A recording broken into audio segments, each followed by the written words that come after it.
আশা করছি সবাই ভালো আছেন। সাতক্ষীরায় শুরু হয়েছে বিশেষ ক্লিনিং ক্যাম্পেইন। নিজ নিজ পরিবেশ পরিষ্কার রাখুন, ডেঙ্গু মুক্ত থাকুন, এই প্রতিপাদ্যকে সামনে রেখে পৌরসভার ৬ নম্বর ওয়ার্ডে বৃহস্পতিবার সকালে এ কার্যক্রমের উদ্বোধন করা হয়।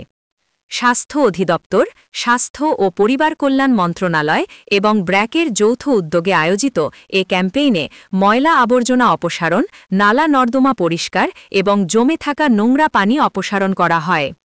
এ সময় ব্র্যাকের প্রজেক্ট ম্যানেজার অমিত কুমার সরকার বলেন, ডেঙ্গুমুক্ত সাতক্ষীরা গড়তে হলে সরকারি ও বেসরকারি উদ্যোগের পাশাপাশি প্রত্যেকের সম্মিলিত প্রচেষ্টা দরকার।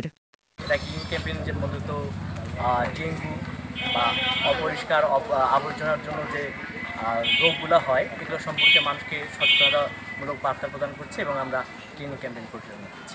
ব্র্যাকের যক্ষ্মা নিয়ন্ত্রণ কর্মসূচির প্রজেক্ট ম্যানেজার আল মা হাবিবা বলেন, সাতক্ষীরাকে পরিচ্ছন্ন রাখতে হলে সবাইকে এগিয়ে আসতে হবে, ডাস্টবিন ব্যবহার করতে হবে।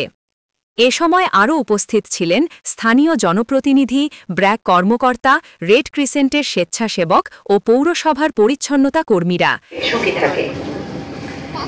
ডেঙ্গু রোগের লক্ষণগুলো হলো উচ্চমাত্রার জ্বর, যা 102 থেকে 104 ডিগ্রি ফারেনহাইট পর্যন্ত হতে পারে, মাংসপেশিতে ও হাড়ে প্রচন্ড ব্যথা, চোখের পেছনে ব্যথা, চামড়ায় লালচে দাগ।